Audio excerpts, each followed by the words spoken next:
Masih bersama saya Eufolia, pemirsa kembali kami sampaikan 3 berita utama Kaltim hari ini. Demonstrasi di gedung DPRD Kaltim dibubarkan paksa oleh polisi.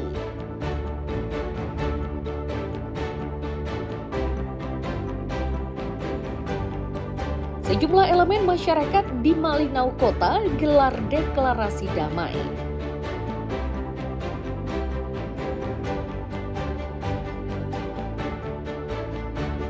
Jukir ditemukan tewas dalam kondisi membusuk di kamar indekos di Samarinda.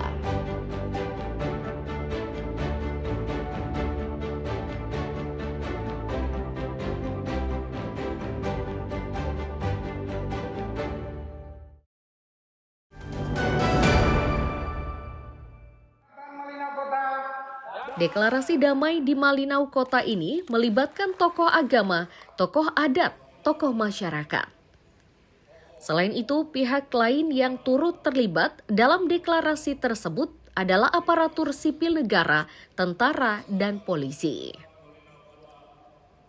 Deklarasi damai itu dilakukan untuk menyikapi situasi terkait aksi unjuk rasa di berbagai daerah yang berakhir ricuh. Para tokoh ini menghendaki situasi seperti itu tidak terjadi di Malinau. Mereka juga meminta agar masyarakat tidak mudah termakan oleh berbagai isu yang berpotensi merusak persatuan dan kesatuan. Intinya jeritan mereka adalah jeritan soal Sekecamatan Malinau Kota dalam rangka kegiatan Kecamatan Malinau Kota Damai. Dalam kesempatan ini, seluruh tokoh yang telah hadir menyampaikan dan menghimbau kepada seluruh warga masyarakat Kecamatan Malinau Kota agar tetap tenang, tetap solid, terus menjaga dan memelihara kebersamaan, kekeluargaan, toleransi, dan keamanan serta ketertiban masyarakat di Kecamatan Malinau Kota. Ada sesuatu, Bapak Ibu sekalian. Usai berdeklarasi, ajang ini pun dijadikan sebagai sarana untuk silaturahmi dengan diisi ceramah dan diskusi. Mustafa melaporkan dari Malinau, Kalimantan Utara. Sehingga persoalan itu bisa kita selesaikan bersama.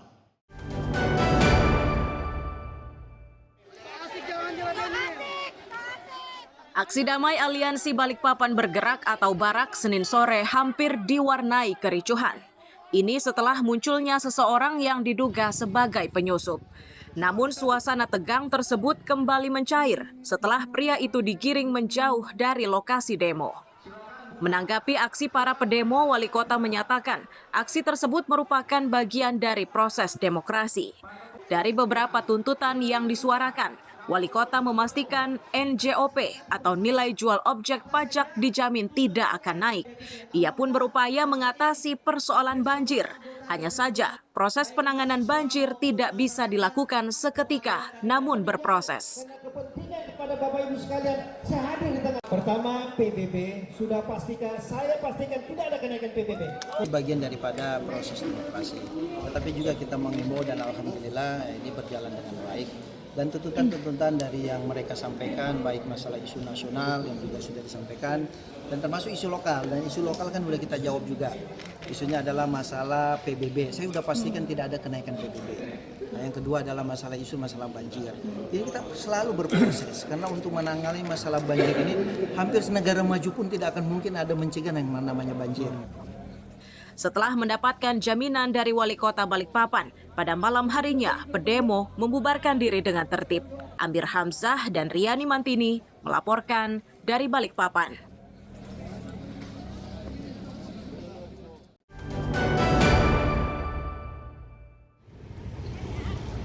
Pemerintah Kota Balikpapan akui pertumbuhan ekonominya kurun beberapa tahun belakangan meningkat pesat.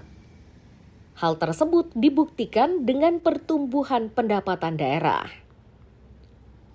Disebutkan pada tahun 2016, pendapatan asli daerahnya hanya 500 miliar dan 2 tahun kemudian meningkat menjadi 800 miliar rupiah. Peningkatan pendapatan asli daerah itu tidak berhenti Sebab semenjak Rahmat Masud menjabat sebagai wali kota, PAD Balikpapan meningkat menjadi 1 triliun rupiah. Pendapatan yang diakui terbesar di Kaltim itu yang kemudian dijadikan andalan untuk membangun kota Balikpapan.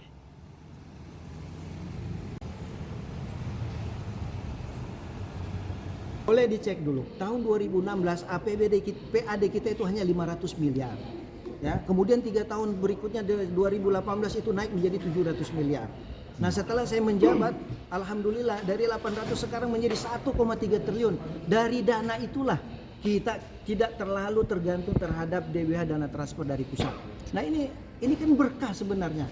Dan ini menandakan bahwa kami bersama dengan jajaran pemerintah di ASN ini bekerja bagaimana juga mencari PAD, karena Balikpapan tidak kaya. Balikpapan tidak punya tambang, tidak punya minyak, tidak punya sawit. Tetapi alhamdulillah kita juga menjadi salah satu PAD tertinggi yang ada di Kalimantan Timur. Meski pendapatannya sudah meningkat hingga 1,3 triliun rupiah, namun Pemkot Balikpapan masih terus berupaya untuk meningkatkan PAD. Tujuannya agar pembangunan di kota minyak ini makin mampu mensejahterakan masyarakat. Riani Mantini dan Amir Hamzah melaporkan dari Balikpapan.